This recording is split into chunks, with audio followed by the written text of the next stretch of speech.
నేను వ్యభిచారం చేసినా కూడా ఆ వ్యభిచార గృహానికి వెళ్ళే ముందు నా చేతిలో బైబిల్ పట్టుకెళ్ళాను బ్యాగ్లో. నేను తాగడానికి వైన్ షాప్కి వెళ్ళాను, నా బండిలో బైబిల్ పెట్టుకుని వెళ్ళేవాడిని. ఏదైనా గొడవకి వెళ్ళాలన్నా ఏదో చెడ్డ కార్యం చేయడానికి వెళ్ళిన ప్రతిసారి కూడా నా చేతిలో బైబిల్ ఉండేది. తాగేసి వచ్చి ఆ హోల్లో కక్కేసుకుని అక్కడ పడుకుని పోయేవాడిని. ఆ వాంతలోనే నేను ప్రత్యక్షంగా హంతకుని కాదు, కానీ మీద ఉమ్మేశారు, చెట్ట చింపారు. నేను ఒక్క డ్రాయర్తోనే ఉన్నాను స్టేషన్లో. మొత్తం నా బట్టలన్నీ చిరుపేలా కొట్టారు. లేదంటే మా వీధిలో వాళ్ళు, చుట్టుపక్కల నేను పెరిగిన వాళ్ళు, నా ఫ్రెండ్స్ చాలా ఇంకా నడండి, శవం తీసేయండి, తీసుకెళ్ళిపోదాం బర్రెలుగా ఉండగా, నన్ను బతికుండగా నన్ను నా వాళ్ళు శవం అన్నాం. కొడుకుని పొట్టను పెట్టుకున్న నాకు ఏమి అనొద్దు, క్షమించుదులేండి, వాళ్ళ ఇంట్లో తెలిస్తే బాగోద్దు. ఆడు కూడా ఒక తల్లికి కొడుకే.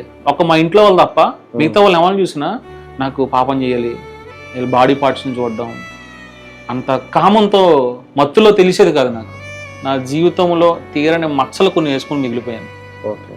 అదే అక్కడే ఆ బట్టలోనే టాయిలెట్ పోసుకుని, ఆ బట్టలోనే బాత్రూమ్ వెళ్ళేసి అలా 2 రోజులు అంత గుబుత్సాకరంగా, చాలా అసహ్యంగా ఎంత పడుకున్నానంటే, ఎంత మత్తులో ఉన్నానంటే, వాళ్ళు ఒక అమ్మాయిని తెచ్చుకొని పాపం చేస్తున్నారు బయట నుంచి.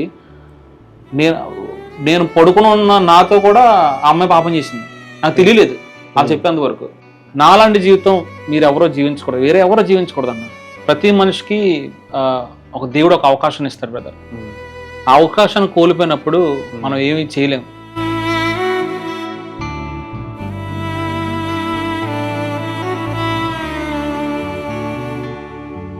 Praise the lord. దేవునామానికి మహిమ కలుగును గాక. ఇప్పుడు మన మధ్య బ్రదర్ రవిరాజ్ గారు ఉన్నారు. Praise lord brother. Praise lord. Brother, ఒక ముస్లిం అమ్మాయి గురించి ఇస్లామిక్లోకి వెళ్ళాలని చెప్పి అనుకున్నారు. అలాగే ఒక హైందవురాల్ని ప్రేమించి హైందవ బాటలోకి మీరు వెళ్ళాను అని చెప్తున్నారు. ఒక క్రైస్తవురాల్ని ప్రేమించి బాప్తిస్ము తీసుకున్నారు. అసలు ఈ బ్రదర్ లైఫ్ చేంజింగ్ అంటే క్రీస్తులోకి టర్నింగ్ పాయింట్ ఏంటో తెలిస్తే అందరికీ ఆశ్చర్యమే. తప్పకుండా మొదటి నుంచి చివరి వరకు ఈ సాక్ష్యం చూడండి. అలాగే మీ వంతు అనేక మందికి ఈ వీడియో షేర్ చేయమని కోరుచున్నాను. మీ సాక్ష్యం మొదలుపెట్టే ముందు మీ యొక్క కుటుంబ నేపథ్యాన్ని కొంచెం వివరిస్తారా? వందనాలన్నా. ఓకే. నా పేరు రవిరాజ. మేము సామాన్యమైన చిన్న కుటుంబము. నాన్నగారు లారీ డ్రైవరు, అమ్మగారు గృహిణి, హౌస్ వైఫ్, నేను తమ్ముడు. నేను 1995 డిసెంబర్ 12 పుట్టాను. నా తర్వాత ఒక 2 సంవత్సరాలకు 97లో తమ్ముడు పుట్టాడు. నాన్నగారు కుటుంబము, నానమ్మ గారు వీళ్ళందరూ కూడా అన్యులు. అమ్మగారు కుటుంబము క్రైస్తవ కుటుంబము.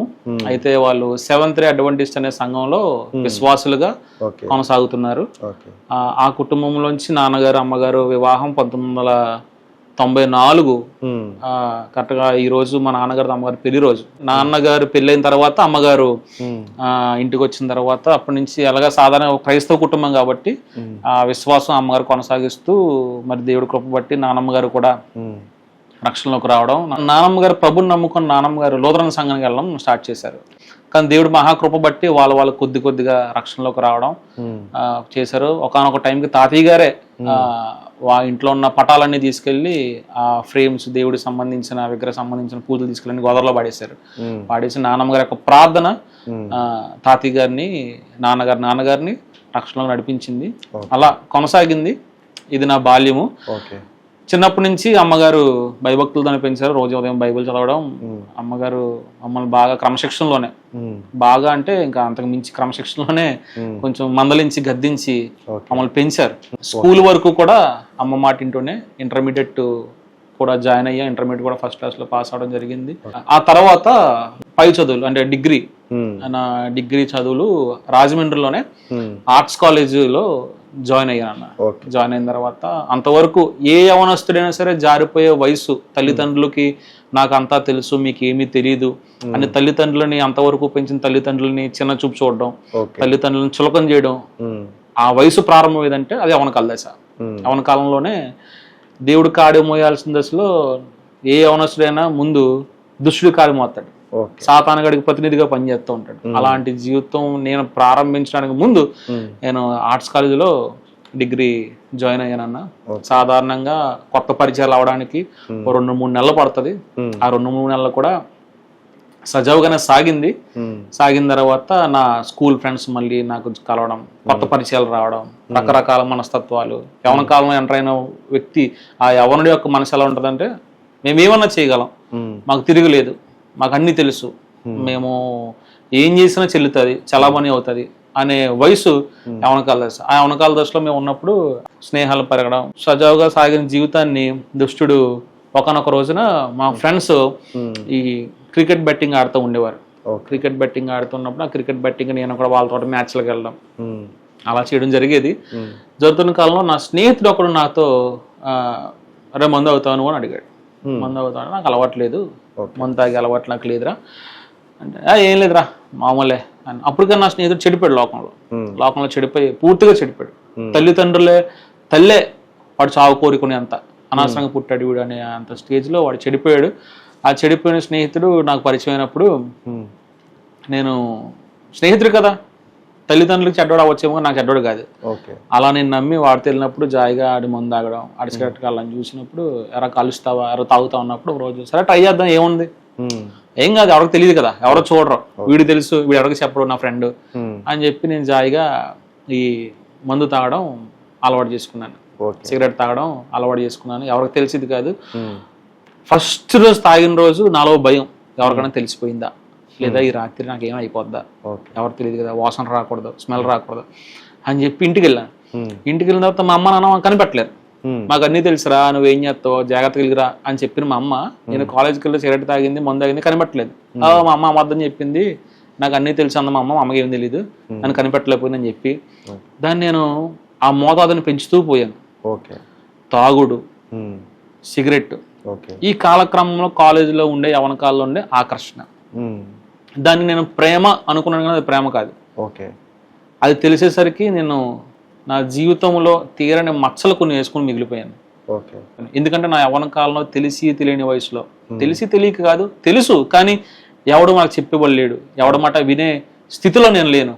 అలాగా నేను అమ్మాయిలు ప్రేమను పెట్టుకొని లస్ట్, ఈ కామానికి బాగా లోనైపోయి ఈ ప్రేమను అడ్డు పెట్టుకొని వాళ్ళ దగ్గర డబ్బులు తీసుకోవడం, తాగడానికి డబ్బులు, పక్కన ఫ్రెండ్స్ ఈ క్రికెట్ బెట్టింగ్ అని అవన్నీ, ఈ రాజకీయ వ్యక్తులకి ర్యాలీలని ఇలా తిరుగుతూ అమ్మాయిలతో ప్రేమ వ్యవహారం నడిపిస్తున్నట్టు వాళ్ళని మోసం చేస్తూ నన్ను నేను మోసం చేసుకుంటూ ఆరోగ్యాన్ని పాడు చేసుకుంటూ డబ్బులు తీసుకొని ఎక్కువ తాగడం.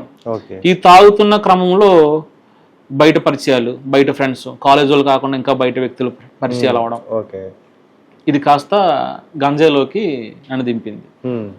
సిగరెట్ కాల్చాం, మందు తాగాం, ఏముంది, ఏమీ లేదు, సరిపోవట్లేదు, ఆ మత్తు సరిపోవట్లేదు, దాని నుంచి వచ్చే ఆనందం సరిపోవట్లేదు.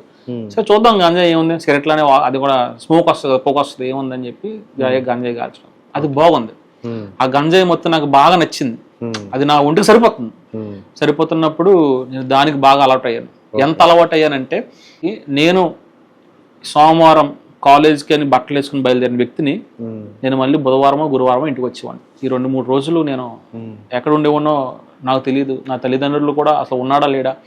ఈ కాలేజ్ డేస్లో మధ్యలో ఎప్పుడైనా ఈ ఊర్లలో ఈ దేవతలకు సంబంధించిన సంబరాలు అవుతూ ఉంటాయి, పండగలు, ఊరేగింపులు, జాతరలు, ఎటండాట్లకి వెళ్ళి తీనిమరాట్లో డాన్స్ వేయడం, ఈ పామును మెల్ల వేసుకొని కోబ్రా అని చెప్పి డాన్స్ వేస్తుంటారు కొంతమంది, హిజ్రాస్ గేస్ కలిపి డాన్స్లు వేస్తుంటారు మోహన్కి. వాళ్ళతో ఎలా అంటే ఇంకా వాళ్ళ ఫోన్ నెంబర్లు నేను తీసుకొని రోజు ఫోన్ చేసి ప్రతి సండే కూడా, సండే ఉండే వాళ్ళ జాతరలో మ్యాక్సిమం సండే టైంలో చేస్తారు, ఈ ఫోన్ చేసి ఈరోజు ఎక్కడ జాతర, నిడదవోలు, నిడదవోలు వెళ్ళిపోతాం, ఈరోజు ఎక్కడ ప్రోగ్రాము, హిజ్రాలకి ఈరోజు ఎక్కడ ఉన్నావు, ఏం చేస్తున్నావు, ఈరోజు ఎక్కడ ప్రోగ్రాము, నువ్వు ఎక్కడ ఉంటావు అంటే ఈరోజు నేను రావులపాలెం ఉంటాను, రావులపాలెం వెళ్ళిపోయాను. ఈరోజు ఎక్కడ ప్రోగ్రామ్, అమలాపురం, కాకినాడ, పెద్దాపురం, ఇటు నల్లజర్ల, ఇటు కూడా వచ్చేవాడిని, ఇటు నల్లజర్ల, అటు రామచంద్రపురం, సామర్లకోట, తణుకు, తుని, వైజాగ్ కూడా వెళ్ళిన రోజు ఉంది ఒకసారి. అయితే కేవలం ఈ వీళ్ళతో కలిసి మందు తాగి ఎగరాలి, ఆ పండగలకి, ఆ జాతరలకి, ఆ విగ్రహాల ముందు డాన్స్ వేయాలి. నాకంటూ బెస్ట్ ఫ్రెండ్ అని నేను ఎవరో ఒకళ్ళ పేరు చెప్పలేను, అందరు ఫ్రెండ్సే, ఎవడు పడతాడు ఫ్రెండ్, పెద్దోళ్ళు ఫ్రెండే, చిన్నోడు ఫ్రెండే. ఎంత ఫ్రెండ్స్ అంటే నేను నా లెక్చరర్స్తో ఫ్రెండ్షిప్ చేసేవాడిని. కాలేజ్లో నాకు లెసన్ చెప్పి లెక్చరర్స్తో, వేరే డిపార్ట్మెంట్ సార్లతో ఫ్రెండ్షిప్ చేసేవాడిని. ఎంత ఫ్రెండ్షిప్ అంటే వాళ్ళకి ఫోన్ చేసి, సార్ బీరు తాగుదామా సార్, ఒక తెలుసు సార్ నాకు మీ గురించి, తాగుదాం సార్ బీరు అని వాళ్ళని మోటివేట్ చేసి, వాళ్ళు తిట్టినా కానీ పదే ఫోన్ చేసి ఇంకెలా అంటే ఇంకా వాళ్ళతో కలిసి కూర్చొని తాగేలాగా, లెక్చరర్స్తో, మా కాలేజ్ వైస్ ప్రిన్సిపల్తో ఒకసారి తాగాను, మా సార్లో కూర్చొని తాగేవాడిని, వాళ్ళ కారుల్లో, ఇంటికి వచ్చి ఇంట్లో అంత కనీసం వయసుకి కూడా గౌరవం ఇవ్వకుండా అంత నా కళ్ళు మూసిపోయాయి. వాళ్ళ ఫ్రీడమ్ ఇచ్చారు కాదన్న, కానీ నేను మినిమం రెస్పాన్సిబుల్ మా తండ్రి వయసు ఉన్న వాళ్ళతో, నాకన్నా పెద్ద వాళ్ళతో, అన్నయ్యలు అయ్యేవాళ్ళు, మామయ్యలు అయ్యే వాళ్ళతో ముందు ఆగేవాడిని. నా ఫ్రెండ్స్ని కూడా ఇంటికి తీసుకెళ్ళి నేను ఇంట్లో కూర్చొని ముందు అవుతుంటే ఈ నా ఫ్రెండ్స్ కాస్త మా డాడీకి ఫ్రెండ్స్ అయిపోయారు. మా డాడీకి ఫ్రెండ్స్ అయిపోయి నేను పరిచయం చేసిన నా ఫ్రెండ్స్ నన్ను వదిలేసి మా డాడీతో కలిసి ముందు ఆగేవారు. ఒకనొక స్టేజ్లో నేను, మా తమ్ముడు, మా చిన్నాన్న, ఇంకొక ఫ్రెండ్ కలిసి మా ఇంట్లోనే సొంత మా చిన్నాన్న, మా డాడీ వాళ్ళ తమ్ముడు కూర్చొని ముందు ఆగేవాళ్ళం. అలాంటి చెడిపోయింది నా బ్రతుకు బెదరు. కానీ నాకు ముందు నుంచి ఒంటరిగా ఉండడం అలవాటు అన్న. నాకు ముందు నుంచి కూడా ఎంతమంది స్నేహితులు ఉన్నా నాకు అనేది నేను ఇండివిజువాలిటీ కొడుకునేవాడిని. నాకంటూ ప్రత్యేకత ఉండాలి. నేను ఎవరి దగ్గరికి వెళ్ళకూడదు. ఎవరికి నమస్కారం పెట్టి సలాం కొట్టి ఒకరిని అన్న ఒకరిని బాయ్ అని పిలిచే అలవాటు నాకు లేదు. నాకు వద్దు అనుకోండి. మనల్ని ఎవడన్నా వాడు పిలవాలి, పిలవనా పర్లేదు, మనం ఎవరికి వెళ్ళొద్దు. మన లైఫ్ మనం లీడ్ చేసుకోవాలి. మన లైఫ్కి మనమే రాజు, మనమే మంత్రిలా ఉండాలి. అట్లాంటి ఆలోచనలో ఉన్నవాడిని. ఒక్కనే తిరిగేవాడిని, ఒక్కనే చేసేవాడిని. నేను వ్యభిచారం చేసినా కూడా ఆ వ్యభిచార గృహానికి వెళ్ళే ముందు నా చేతిలో బైబిల్ పట్టుకెళ్ళాను బ్యాగ్లో. నేను తాగడానికి వైన్ షాప్కి వెళ్ళాను, నా బండిలో బైబిల్ పెట్టుకుని వెళ్ళేవాడిని. ఏదైనా గొడవకి వెళ్ళాలన్నా, ఏదో చెడ్డ కార్యం చేయడానికి వెళ్ళిన ప్రతిసారి కూడా నా చేతిలో బైబిల్ ఉండేది. ఎందుకంటే వాక్యం నీ పాదాలకు దీపం అని చెప్పి చర్చిలో చిన్నప్పటి నుంచి విన్న వాక్యం కదా. ఓకే ఏదో సెంటిమెంట్ అని చెప్పి సెంటిమెంటల్గా దీన్ని పట్టుకోవాలి. దీని విలువ కానీ దీని పరిశుద్ధతగా నాకు తెలియదు. ఆ బైబిల్ నాతో పాపం చేసినప్పుడు ఉండేది. ఈ మొదటి సంవత్సరం గడిచి రెండో సంవత్సరం వచ్చేసప్పటికి నేను జాయిగా అమ్మాయిలు మోజులో పడ్డాను. ఒక క్రిస్టియన్ అమ్మాయిని ప్రేమించాను. జూనియర్ అమ్మాయి, క్రిస్టియన్, వాళ్ళ ప్రేయర్ఫుల్ ఫ్యామిలీ. సో అమ్మాయిని ఇంప్రెస్ చేయడం కోసం నేను ఈ సెవెంత్ డే అడ్వాంటేజ్ చర్చ్కి వెళ్ళని చెప్పిన అమ్మలతో అందులో ఒకరోజు బాప్తిజం తీసుకున్నాను 2017లో. మారుమనసు లేకుండానే? మారుమనసు లేదు, కేవలం అమ్మాయి వాళ్ళు క్రిస్టియన్ ఫ్యామిలీ, వాళ్ళ అమ్మగారు బాగా ప్రేయర్ చేసేవారు అని చెప్పి అమ్మాయిని ఇంప్రెస్ చేయడం కోసం 2017 ఆగస్టులో బాప్తిజం తీసుకున్నాను. నాకు లిటరల్ ఇంకా గుర్తు, ఆ రోజు నేను బాప్తిజం తీసుకుని మా నాన్న ఎడిచాడు. మా నాన్న ఎడుతున్నాడు. నేనేమనుకున్నాను, మా నాన్న ఎందుకు ఎడుతున్నాడు అనుకున్నాను. నేను బాప్తిజం తీసుకున్నాను, అమ్మాయిని ఇంప్రెస్ చేయడం. అదే అమ్మాయి అక్కడికి వచ్చింది కూడా. అమ్మాయి అక్కడికి వచ్చింది చూసింది. నేను ఏదో బాప్తిజం తీసుకున్న హీరో అన్నట్టు నేను ఫీల్ అయ్యాను. అది ఫేక్. నాకు మారవలసి లేదు, నాకు రక్షణ లేదు, నా అలవాట్లు పోలేదు. ఆ ముందులో నేను తాగేశాను. ఆ 2 రోజుల ముందే అనుకుంటా ఫుల్గా తాగేశాను. నాకేమీ లేదు, ఒక కౌన్సిలింగ్ లేదు, బైబిల్ చదవడం కూడా పోయింది. అసలు ఏ రోజు కూడా బైబిల్ చదవలేదు. అసలు నువ్వు ఏ వాక్యం చేత రక్షించబడ్డావు, నీకు రక్షణ సువార్త. నాకు అక్కడ చర్చిలో ఎవరో కూడా ఇది పాపము, పాపం వల్ల ఇది వస్తుంది శిక్ష, దీని పరిణామం ఇది, ఈ పాపం నుంచి ఇలా బయటకు రావాలి, మారు మనసు అంటే ఇది, రక్షణ అంటే ఇది, బాప్తిజం తీసుకోవడం అంటే క్రీస్తుని ధరించుకోవడము అని ఇలా నాకు ఎవరు కౌన్సిలింగ్ ఇవ్వలేదు. అసలు అటువంటి రక్షణ వాక్యం కానీ సువార్త వాక్యం కానీ పాపాన్ని ఖండించే, పాపాన్ని జయించే శరీర క్రియలను దేవుడు దగ్గరికి తీసుకెళ్ళవు, శరీర క్రియలు పరలోక రాజ్యం ఇవ్వవు, శరీర వాంఛలు వదులుకోకపోతే, పాపాన్ని జయించకపోతే మోక్షం రాదు, స్వర్గంలో పరలోక రాజ్యంలో ప్రభు దగ్గరికి వెళ్ళవు అని ఎవరు నాకు చెప్పలేదు. ఆ బాప్తిజం తీసుకుంటావా, ఆ వెరీ గుడ్ రా, చాలా మంచిది అని చెప్పి ఇచ్చేసారు అంతే. నేనేమో అమ్మాయి కోసం తీసుకున్నాను ఆగస్టులో తీసుకున్నాను. ఆ తర్వాత దసరా వచ్చింది. ఆ దసరా పండుగలో అమ్మాయి సెలవుల విషయంలో ఒకరోజు ఫోన్ చేస్తే ఏం చేస్తున్నా, ఎలా ఉన్నా ఫోన్ చేస్తే నాకు ఫోన్ చేయకు, మన దగ్గర బ్రేకప్, మా నాన్నకి తెలిసిపోయింది, ఇంకా నీకు సంబంధం లేదు అంది. నేనేమో ఈ అమ్మాయి కోసం బాప్తిజం తీసుకున్నాను, ఈ అమ్మాయి విడిచిపెట్టేసింది. ఇప్పుడు నా ఫేక్ బాప్తిజం. ఏదో ఒక షర్ట్ కొనుక్కొని నేను ఇచ్చిన షర్ట్ నాకు ఇచ్చాయంటే ఎలా ఇచ్చేస్తామో అలా నేను సర్లే పోనా నీ కోసం బాప్తిజం తీసుకున్నాను, ఇంక పోయింది. ఇంక బాప్తిజం సంబంధించి నాకు లేదు, ఇంకా ఆ ఆలోచన లేదు. నేను నీటి బాప్తిజం తీసుకున్నాను, తిరిగి జన్మించాను అన్న స్పృహ నాకు పోయింది. మళ్ళీ మందు తాగడం, మళ్ళీ చేయడం. ఈ ఆస్ట్రేలియాలో చదువుతున్నప్పుడు నేను ఒక అమ్మాయిని ప్రేమించిన, అమ్మాయి హైందూరాలు. ఆ అమ్మాయిని ఇంప్రెస్ చేయడం కోసం ఏం చేయాలి అని ఆలోచిస్తున్నా. అప్పుడు నేను వాళ్ళకలా ఉంటే, వాళ్ళకలా మారితే, తనకలా గుడికెళ్ళి తనకలాగా ఈ ప్రసాదం తెస్తూ తనకలాగా బొట్టు పెట్టుకుని ఉంటే తనను ప్రేమిస్తుందని చెప్పి తను ఇంప్రెస్ చేయడం కోసం నేను కూడా ఒక హైందుడిగా అవతారం ఎత్తారు. రోజు సోమవారం శివాలయానికి, మంగళవారం గుడికి, బుధవారం అయ్యప్పస్వామికి, గురువారం సాయిబాబాకి, శుక్రవారం ఏమో మాకు రాజమండ్రిలో దేవి చౌక్ ఉండే ఆ దుర్గ గుడికి, శనివారం అక్కడే ఆ దేవి చౌక్ రోడ్లు ఉండే వెంకటేశ్వర స్వామి గుడికి, మళ్ళీ ఆదివారం చర్చికి వెళ్ళేవాడిని. చర్చ్ అయిపోయిన మళ్ళీ నేను ఆదివారం కూడా ఆంజనేయ స్వామి గుడికి వెళ్ళేవాడిని. మా మామయ్య అమ్మ వాళ్ళ అన్నయ్య ఒక ఆంజనేయ స్వామి భక్తుడు, ఆయన పెళ్లి చేసుకోలేదు ఇప్పటికి స్టిల్ కూడా. ఏముంది ఆయన చేస్తున్నాడు, మేము చేస్తున్నాం, అమ్మ ప్రార్థనకి వెళ్తుంది, అన్నయ్య ఆంజనేయ స్వామి గుడికి వెళ్తున్నాడు, మా ఇంట్లో ఏమి నష్టం జరగలేదే, నేను చర్చికి వెళ్ళి గుడికి వెళ్తే ఏం జరగదు కదా అని చెప్పి నేను ఈ పని చేశాను.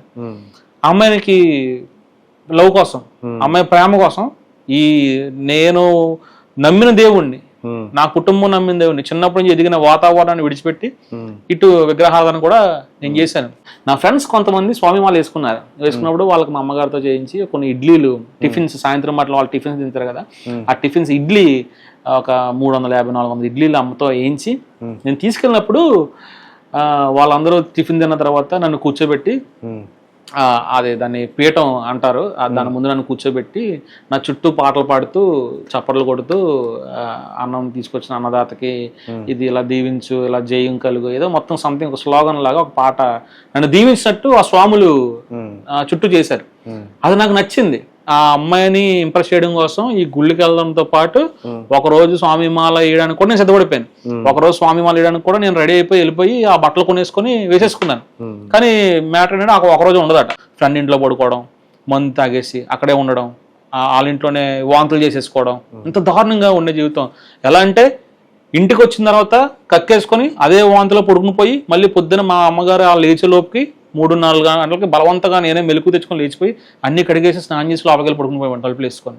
ఫేస్బుక్ లో ఒక ముస్లిం అమ్మాయి పరిచయం. రోజు వైన్ షాప్ లో కూర్చొని ఫోన్ స్క్రోల్ చేస్తుంటే ఫేస్బుక్ లో ఒక ముస్లిం అమ్మాయి అనుకోకుండా నేను రిక్వెస్ట్ పెడితే యాక్సెప్ట్ చేసి పరిచయం అయితే ఇంకా తన కోసం నేను ఒకరోజు చార్మినార్కి వెళ్ళడం, తనతో కలడం, మాట్లాడడం.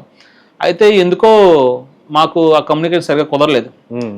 నేనే ఉద్దేశం తెలియను, మందేసి తను కలుద్దాం, తనతో మాట్లాడదాం, తన పాపం చేయడానికి తను మోటివేట్ చేద్దాం, తను ఓకే అనుకుంటే తప్పు చేద్దాం, వదిలేద్దాం, బ్లాక్ చేసేద్దాం అన్న దృష్టిలో నేను రోజు స్టార్ట్ చేసాను. బైబుల్ బ్యాగ్లో పెట్టుకొని ఎప్పుడు బైబుల్ నాతో ఉండేది. ఎందుకు ఉండేదో, ఎందుకు తీసుకోవాలో తెలియదు నాకు, ఆటోమేటిక్గా ఉండేది అంతే. వెళ్ళిపోయేవాడిని. తనతో తిరుగుతున్నప్పుడు తాగుతున్నప్పుడు కూడా ఉండేది. ఏ రోజు దీని మీద పట్టించుకోలేదు. దీని విలువ నాకు తెలిసి వెళ్ళలేదు. దీని విలువ తెలుసుకునే సరే నా జీవితం చాలా పోయింది, టైం పోయింది, వయసు పోయింది, బయట సమాజంలో నా మీద అభిప్రాయాలు మారిపోయాయి, కుటుంబంలో నా మీద అభిప్రాయం అయిపోయాయి. సో ఆ అమ్మాయిని కూడా ట్రాప్ చేయడానికి నేను అటు కూడా ఇస్లాంగా కూడా మారడానికి కూడా నేను రెడీ అయిపోయాను. కేవలం లస్ట్ బేస్ చేసుకొని నేను ఇస్లామిక్ లోకి మారడానికి కూడా రెడీ అయిపోయాను. తను చెప్పేది ఇలా క్యాప్ పెట్టుకోవాలి, ఇటువంటి డ్రెస్ చేసుకోవాలి, నేను కొనుక్కునేవాడిని హైదరాబాద్లో ఉన్నప్పుడు.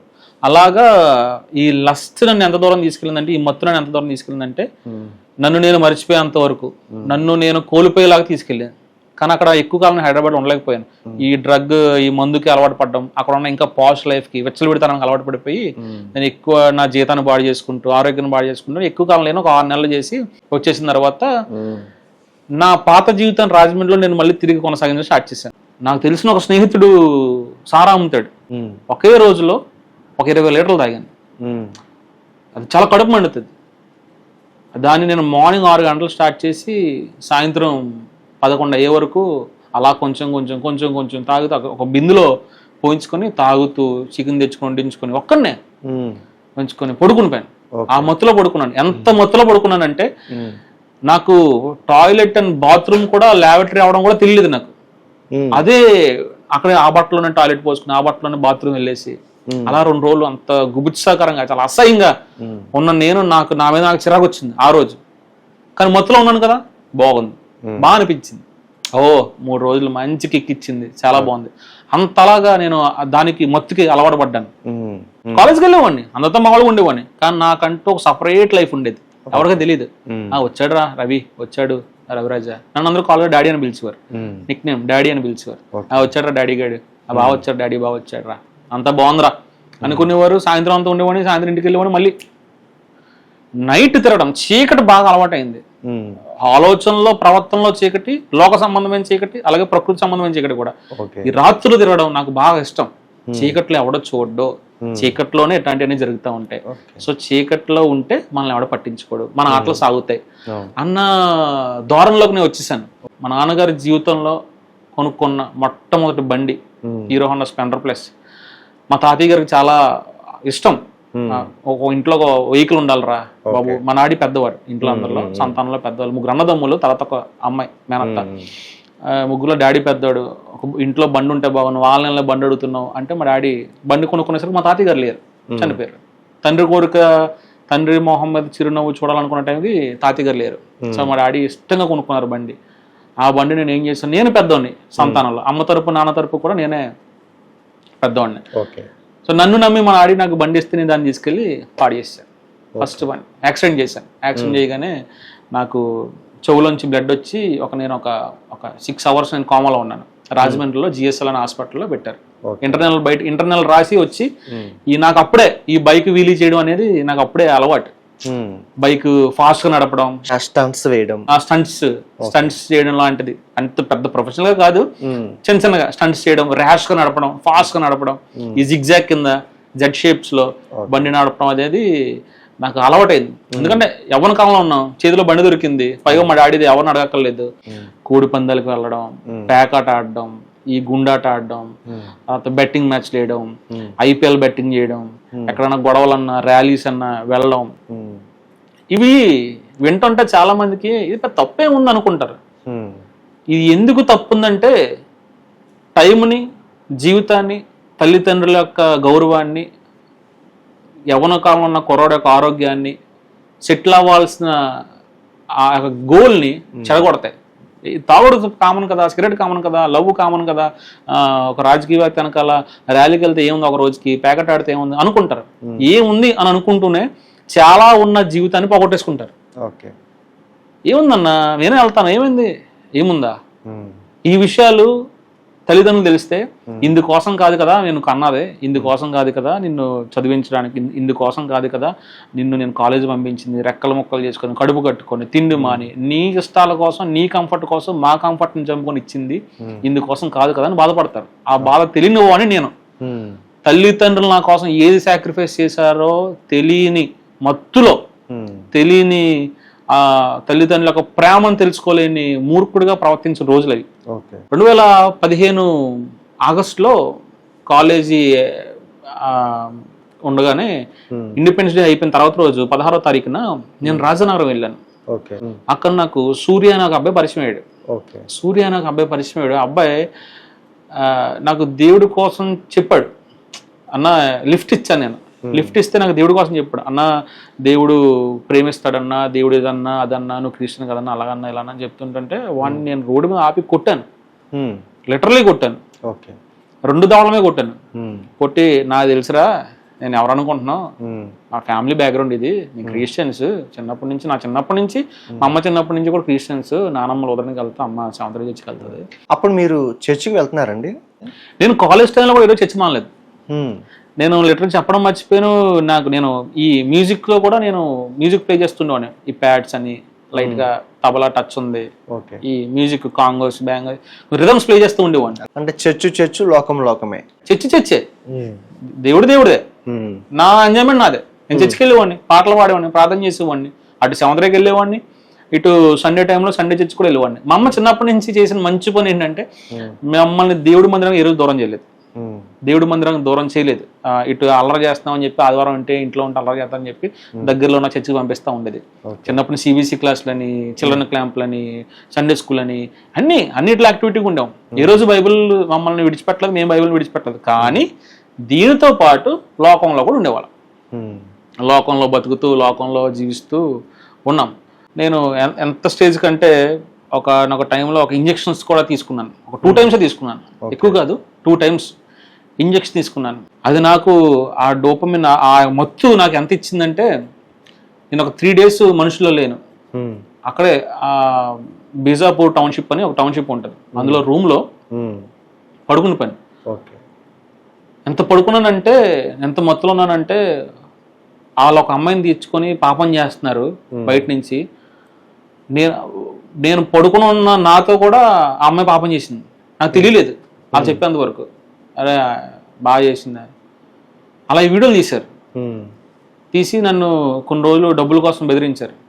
ఆ తర్వాత ఆ వీడియోలు నేను డిలీట్ చేయించాను. నా తర్వాత నేను వాళ్ళకి, అంటే నేను ఆల్రెడీ చెడిపోయి నా సర్కిల్ నాకు ఉంది కాబట్టి తర్వాత నేను వాళ్ళకి అలా సమాధానం చెప్పి అది తీయించాను. లేదు, అది ఇప్పుడు బయటకు వచ్చుంటే నా జీవితం నాశనం అయ్యేది, నేను చేసిన పాపం.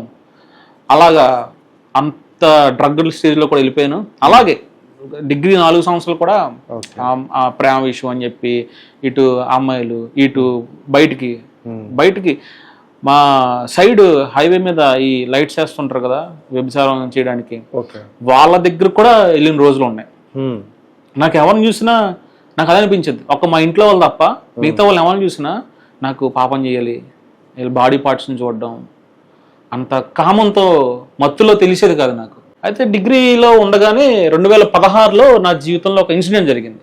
అది నా జీవితంలో ఒక మరుపురాని ఒక ఒక ఇన్సిడెంట్.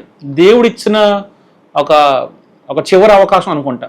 చచ్చిపోవాల్సిన నేను, లేదంటే ఈ పాటికి కాలగర్భంలో కలిసిపోయి మా ఇంట్లో ఒక గోడ మీద ఒక జ్ఞాపకంగా మిగిలిపోవాల్సిన నా జీవితాన్ని దేవుడు ఎందుకు పట్టుకున్నాడో దేవుడు తెలియదు. అది కేవలం అమ్మ ప్రార్థనో, లేదంటే నేను చిన్నప్పటి నుంచి చర్చికి వెళ్ళడం వల్ల దేవుడికి ఉన్న ప్రేమో, లేదా ఆ సేవకుల యొక్క ప్రేమో, ప్రార్థనో, ఎవరి ప్రార్థనో. తెల్లవారితే క్రిస్మస్ అనగా నేను ఒక వైన్ షాప్లో మందు తాగడానికి వెళ్ళాను. నేను వేరే ఫ్రెండ్స్, వాళ్ళ పేర్లు వద్దు, వెళ్ళినప్పుడు మందు తాగాం. నా పక్క సీట్లో ఒక అబ్బాయి కూర్చున్నప్పుడు నేను మందాగి బాగా నా ఫ్రెండ్స్ ఒక్కొక్కరు వెళ్ళిపోతుండగా నేను ఉండి తాగాను. ఆ రోజు టైం 11:30 అయింది నైట్. 11:30 అయిన తర్వాత నేను బయటకు వచ్చి సిగరెట్ కాల్చుకుంటుంటే ఈ అబ్బాయి నన్ను సిగరెట్ అడిగితే నా దగ్గర ఒకటే ఉందన్నప్పుడు ఇద్దరు షేర్ చేసుకున్నాక మాట్లాడుతూ ప్రేమ వల్ల దేవుడి వల్ల ఎవరో స్నేహితులు తెలియదు కానీ పాపం కొంతమంది పరిచయం చేశారు. ఇంకా పాపంలో లాడని దుష్టుడు పన్నే పన్నాకు. దుష్టుల సహవాసం మంచి నడవడం చెడుపునట్టు ఓ సహవాసం దుష్టుడు ఏర్పరిచాడు. అప్పుడు ఆ వ్యక్తితోనే మాట్లాడుతున్నప్పుడు మామూలుగా మాట్లాడుతూ ఇద్దరం ఫ్రెండ్స్ అయిపోయాం. ఎంత ఫ్రెండ్స్ అయిపోయామంటే సిగరెట్ కాల్చే గ్యాప్లో ఇద్దరు ఫోన్ నెంబర్లు ఎక్స్చేంజ్ చేసుకున్నాం. సిగరెట్ అయ్యే లోపు మేము మా ఆలోచనలు మా అలవాట్లు కలిసిపోయి మేము ఫోన్ నెంబర్ ఎక్స్చేంజ్ చేసుకొని వెళ్ళిపోయాం. అయిపోయింది. నెక్స్ట్ డే 25 క్రిస్మస్ అయిపోయింది. 26 మళ్ళీ ఫోన్ చేసి ఎక్కడ ఉన్నావు బ్రదర్, ఏంటి సంగతి అంటే, ఎక్కడ ఉన్నావు బ్రదర్ అంటే, అదే ఇక్కడే ఉన్న సేమ్ స్పాట్లో వైన్ షాప్లో ఉన్నాను రా అంటే, సరే వెళ్ళాం కూర్చున్నాక తనతో పాటు ఇంకా 5 ఫ్రెండ్స్ ఉన్నారు. ఎవరంటే మా ఫ్రెండ్ నిన్న బయట పరిచయం అయ్యాడు, మనవాడు మంచోడు. అలా మాట్లాడుకున్న తర్వాత ఏంటి ప్లాన్ అంటే వాళ్ళు గోవా వెళ్ళాలని ప్లాన్ చేస్తున్నారు. బ్రదర్ ఇంకొక 4 రోజుల్లో 31st నైట్ జనవరి వస్తుంది, మనం గోవా వెళ్దాం, గోవా వెళ్ళి చిల్ అయ్యి న్యూ ఇయర్ చూసుకొని 31st నైట్ మార్నింగ్ అక్కడ ఉండి నైట్ అంతా చిల్ అయ్యి Jan 1st లో కూడా ఉండి Jan 1st నైట్కి మనం ఎక్కి 2వ తారీఖులో రాయమండ్రి వచ్చేద్దాం, 2 days ట్రిప్ వేద్దాం అనుకో. ఓకే బ్రదర్ అయితే బయలుదేరి ప్లాన్ వేసాక గోవా వెళ్ళాం. 2016 డిసెంబర్ 30వ తారీఖు నైట్ బయలుదేరి మేము 30వ తారీఖు మార్నింగ్ ఈవినింగ్ టైం కల్లా గోవా చేరుకున్నాం. ఆ రోజు నైట్ బాగా తాగాం. డిసెంబర్ 31st డే అంతా ఈవినింగ్ అంతా బాగా తాగాం. అక్కడి నుంచి మేము వేరే స్పాట్కి వెళ్ళాం. గోవాలోనే ఆగిన తర్వాత గోవాలోనే వేరే స్పాట్కి తీసుకెళ్ళాం. అక్కడ ఏం జరుగుతుంది నైట్ టైము, అక్కడ న్యూడ్ డ్యాన్స్ జరుగుతుందట. న్యూడ్గా బట్టలు లేకుండా న్యూడ్గా డ్యాన్స్ చేస్తూ అమ్మాయిలు అబ్బాయిలు ఎగురుతుంటే మేము ఆడికి వెళ్ళాక టోకెన్ తీసుకోవాలి. మనిషికి 6,000 అప్పట్లో. 2016 డిసెంబర్ 31st నైట్కి 6,000 టికెట్. అది అబ్బాయికి ఎవరైనా వాళ్ళ కపుల్స్ రావచ్చు, ఎవరైనా రావచ్చు. నువ్వు వాళ్ళతో వేరే అమ్మాయితో వాళ్ళ పాపం కూడా చేసేచ్చు. ఫుల్ డ్రగ్ వాళ్ళే సప్లై చేస్తారు, మందు సప్లై చేస్తారు, గంజాయి సప్లై చేస్తారు, కొకెన్ సప్లై చేస్తారు. అయితే నాకు కొకెన్ అలవాట్లేదు, అసలు టేస్ట్ చేయలేదు, మాకు తెలియదు అది. కానీ గంజాయి ఆల్రెడీ సిగరెట్ కాల్చిన అనుభవం ఉంది కాబట్టి సరే అని చెప్పి తీసుకొని ఆ రోజు కాల్చి డ్యాన్స్ చేసాం. అక్కడ న్యూడ్తో ఉండాలి, లేదా కనీసం మినిమం అండర్వేర్ అని ఉండాలి. మేము మొత్తం న్యూడ్గా బట్టలు వేసుకొని ఒంటికి రేడియం కలర్ రంగు పూసుకొని డ్యాన్స్ చేస్తూ ఆ రోజు జరిగింది. అయితే మేము అక్కడ బైక్ అద్దెకి తీసుకున్నాం బ్రదర్. బైక్ అద్దెకి తీసుకొని బైక్ మీద వీలీస్ చేయడం. చెప్పిన కాలేజ్ ఆల్రెడీ మనకి బండి ఫాస్ట్గా నడపడం, ర్యాష్గా నడపడం, ఈ జిగ్జాగ్ నడపడం అలవాటు ఉందని. ఆ తర్వాత మళ్ళీ నాకు అప్పుడు ఒక మంచి స్పోర్ట్స్ బైక్ దొరికింది. అక్కడ దొరికినప్పుడు నేను కాసేపు ఫాస్ట్గా నడిపిన తర్వాత ఈ తెంతో అడిగాను, అరే నీకు వచ్చు కదంటే, వచ్చిగానే అంత లైట్గా వచ్చారా, నేను అంత ఫాస్ట్ నడపాలంటే ఏం కదా నడిపని చెప్పి నేను తను మోటివేట్ చేశాను. గోవా మెరీనా బీచ్ రోడ్లో బైక్ ఫాస్ట్గా నడుపుతుంటే అప్పుడు నేను ఇలా వెనక్కి వాలను, అరే వీలీ చేయరా అన్నప్పుడు నాకు రాదంటే ఫస్ట్గా రేసి క్లచ్ ఒకేసారి వదులు, నేను వెనక్కి వంగుతాను, బండి ఫ్రంట్ వీల్ బైక్లో వేస్తుంది, సగం దూరంలో దింపేద్దాం అనుకున్నాక వాడు అలా వీలీ చేయగానే నేను అప్పటికి ఇద్దరం మత్తులో ఉన్నాం కదా, నేను పైకి లేవలేకపోయాను. సటన్ టైంలో పైకి లేవాలి, పైకి లేస్తే నా వెయిట్ పైకి వచ్చినప్పుడు ఆ ఫ్రంట్ వీల్ కింద దిగుతుంది. నేను అలా లేవలేక వెనక పడిపోయాను. వీడు కంట్రోల్ చేయలేకపోయాడు, నేను రోడ్డు మీద పడిపోయాను, జారిపోయి. వీడు కంట్రోల్ చేయకెళ్ళి అక్కడ ఉన్న ఒక డివైడర్ని గుద్దిగానే స్పాట్లో తల ఇంజూర్ అయ్యి రిబ్స్ ఇరిగిపోయి ఈ రిబ్స్ బోన్ హార్ట్కి గుచ్చుకొని వాడు స్పాట్లో చచ్చిపోయాడు. ఓకే. మాతో వచ్చిన ఇంకో 4 ఫ్రెండ్స్, అంటే వాడికి సంబంధించిన 5 ఫ్రెండ్స్, వాళ్ళు పారిపోయారు. పారిపోయిన తర్వాత అందరు పోలీసులు వచ్చారు. 31st నైట్ కదా, సాధారణంగా పోలీస్ రష్ ఉంటారు. పోలీసులు వచ్చారు.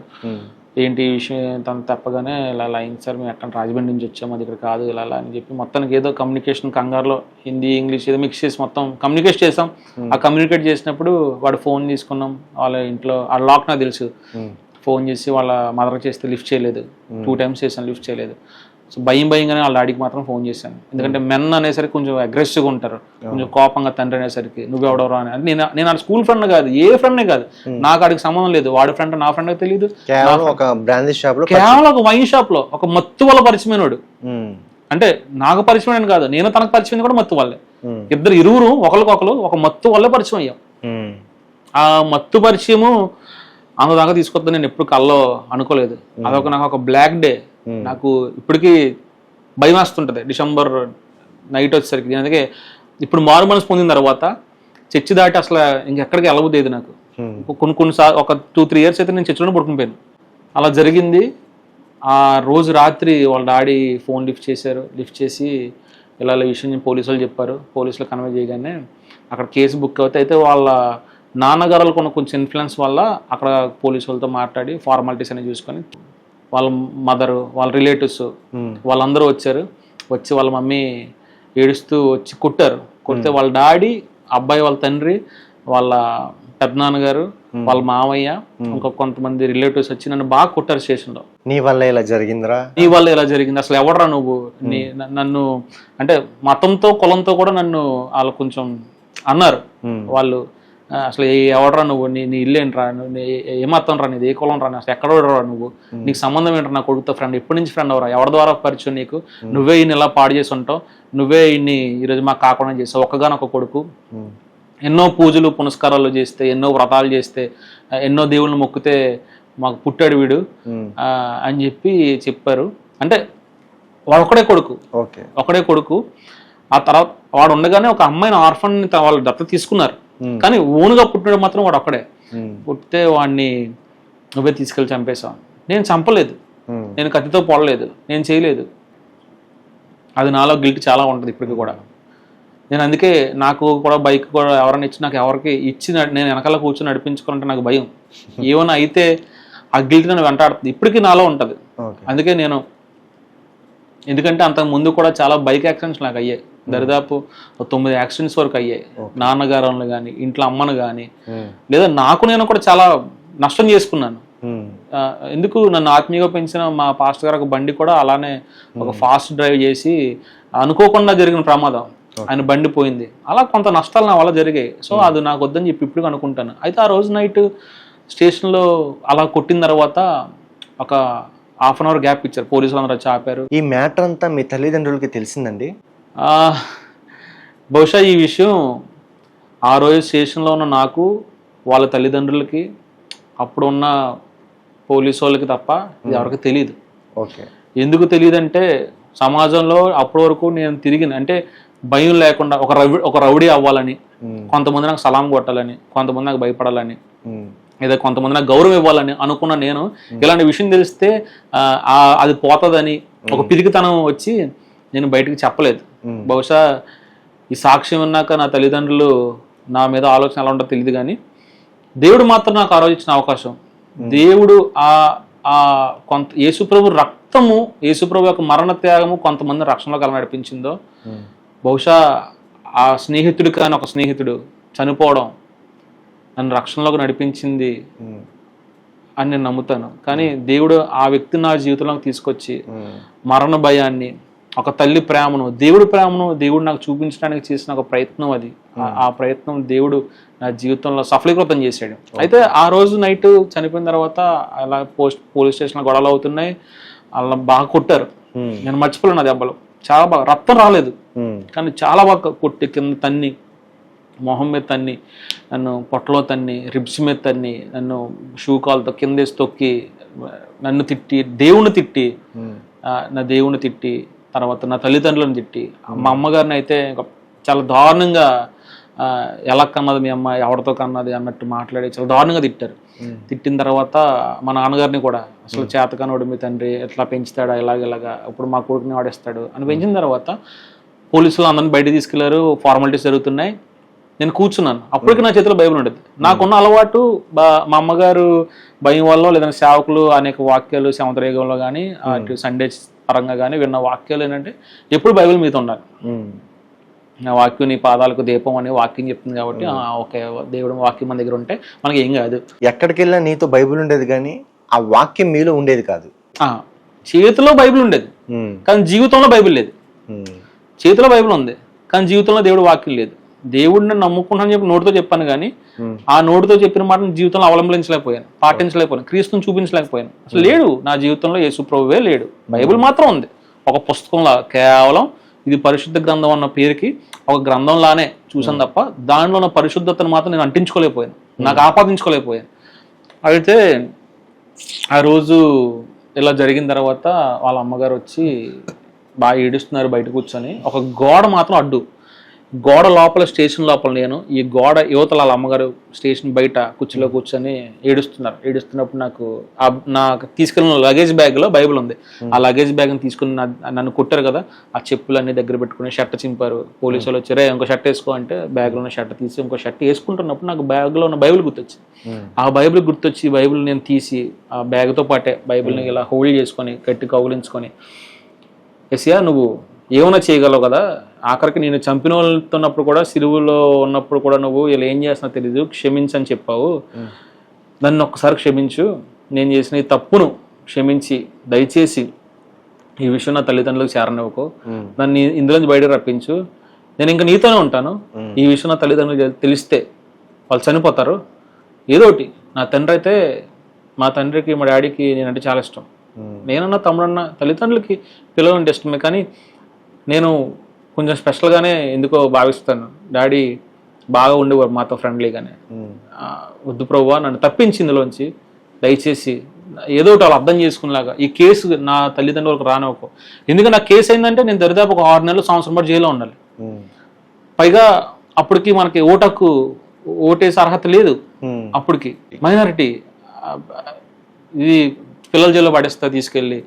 అలా జరిగిన తర్వాత ఏడుస్తున్నాను, ఆమెను అన్నాను, వచ్చి కూర్చున్నాను, కంట్లోంచి నీళ్లు, భయం, చేతులు ఒళ్ళు షివరింగ్, అంతా జ్వరం వచ్చింది, ఎవరు లేరు, అంత చీకటి, అంతమంది ఉన్నా కూడా అంతమంది మాటలు నాకు చాలా నిశ్శబ్దంగా ఉంది. ఒక వైబ్రేషన్ చెవులో, ఒక బీప్ సౌండ్ ఉంది తప్ప నాకు చలనం లేదు. ఒళ్ళంతా షేక్ అవుతుంది, భయపడుతూనే ఉన్నాను. అందరూ పని చేసుకుంటున్నారు.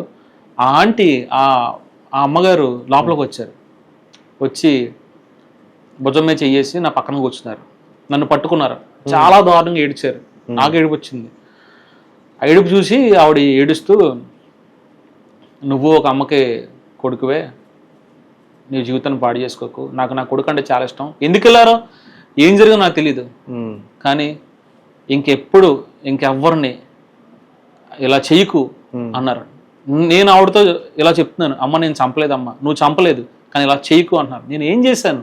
నేనేం చేయలేదు, బండి నడపమన్నాను, నేనేం చేయలేదమ్మా, నేను చంపలేదమ్మా, నువ్వు చంపలేదు కానీ ఇలా చేయకు అంటున్నారు. ఆ మాటలు నాకు అప్పుడు అర్థం కాలేదు.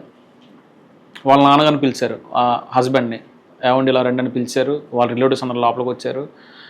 కేసు ఏం పెట్టద్దు బాబు మీద, వదిలేండి, ఇంక మన కర్మ ఇంతే, వాడికి మేమో చెప్పాం, వాడు మన మాట కూడా ఎప్పుడూ వెళ్ళలేదు, వాడి జీవితాన్ని ఈరోజు ఇలా ముగించాడు, వదిలేండి. కానీ ఈ బాబు జీవితం ఇప్పుడు ఇలా మనం కేసు పెట్టి నాశనం చేస్తే రేపొద్దున నేను నాకన్నా ఎక్కువగా బతుకుండి కూడా కొడుకు జీవితం పాడని వీళ్ళ అమ్మగారు బాధపడతారు, అని విడిచిపెట్టండి అని చెప్పి అన్నారన్న. అన్న తర్వాత వాళ్ళు మిగతా కార్యక్రమాలకి, ఆ బాడీ కార్యక్రమాలకు సంబంధించి వెళ్ళిపోయారు.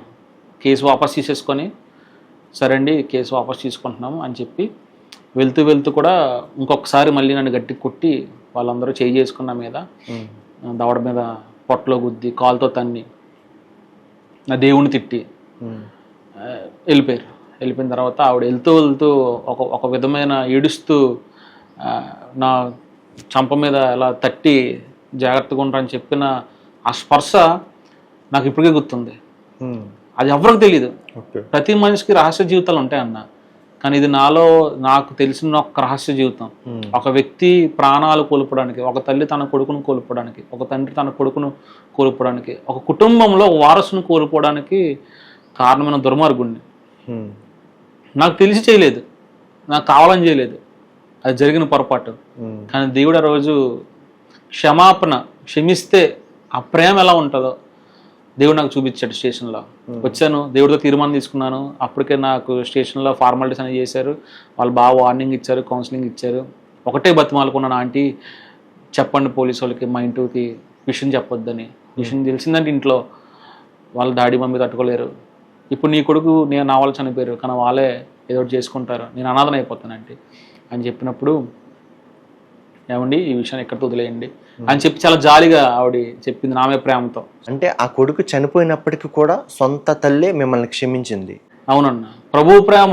సిలువలో యేసు ప్రభు తండ్రికి ఏ రీతిగా ప్రార్థన చేసి, తండ్రి వీళ్ళు ఏం చేస్తున్నా తెలియదు, వీళ్ళని క్షమించని ఎలా చెప్పాడో ఆ దృశ్యం నేను చూడలేదు బైబిల్ చదవడం తప్ప. కానీ స్టేషన్లో పాపినైన నా మీద దేవుడు ఆ అన్యురాల ద్వారా ప్రేమ చూపించాడు. కొడుకుని పొట్టను పెట్టుకున్న నాకు ఏమి అనొద్దు, క్షమించుదులేండి, వాళ్ళ ఇంట్లో తెలిస్తే బాగోదు.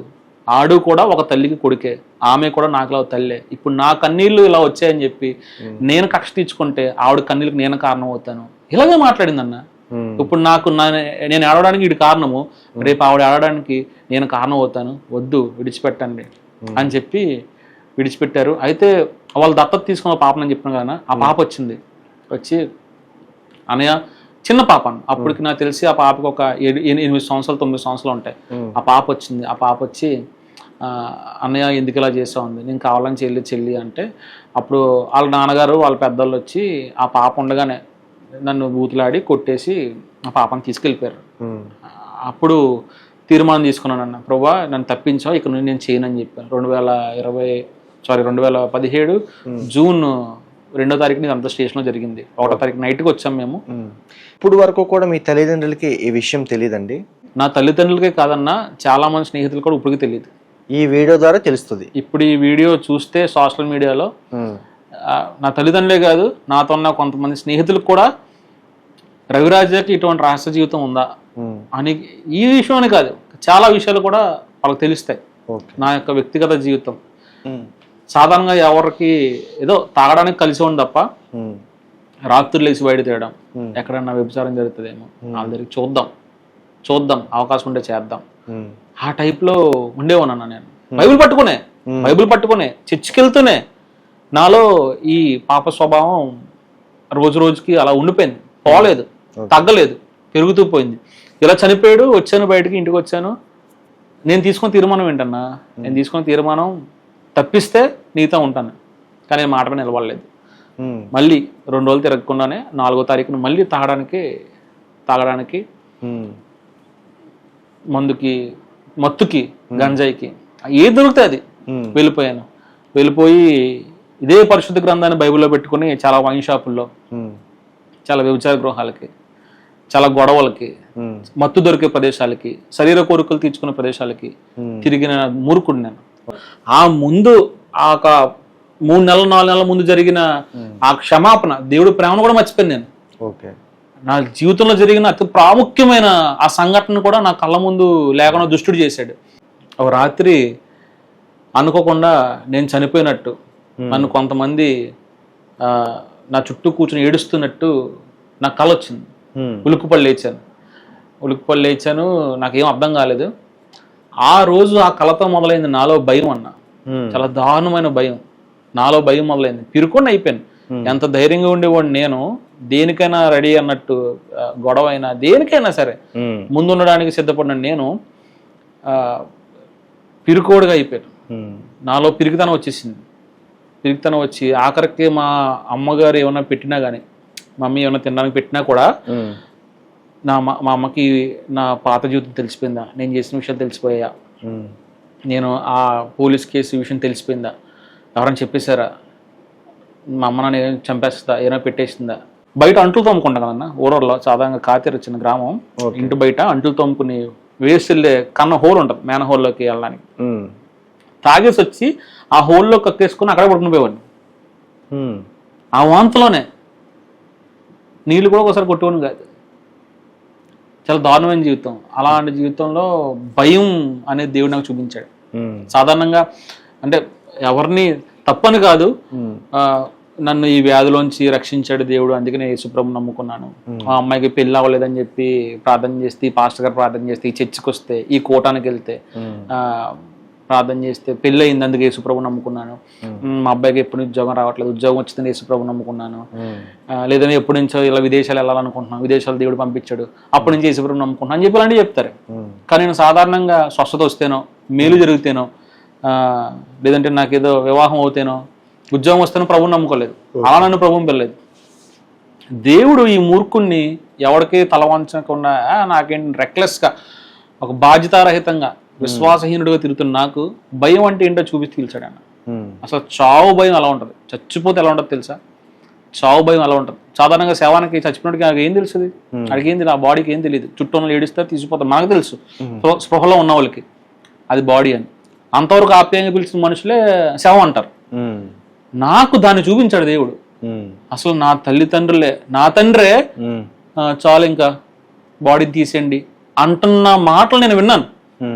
నా తమ్ముళ్ళు, నా తల్లి, లేదంటే మా వీధిలో వాళ్ళు, చుట్టుపక్కల నేను పెరిగిన వాళ్ళు, నా ఫ్రెండ్స్ చాలు ఇంకా నడండి, శవం తీసేయండి, తీసుకెళ్ళిపోదాం, బర్రెలుగా ఉండగా, నన్ను బతికుండగా నన్ను నా వాళ్ళు శవం అనడం, బాడీ, డెడ్ బాడీ అనడం అన్న మాటలు దేవుడు నాకు వినిపించాడు.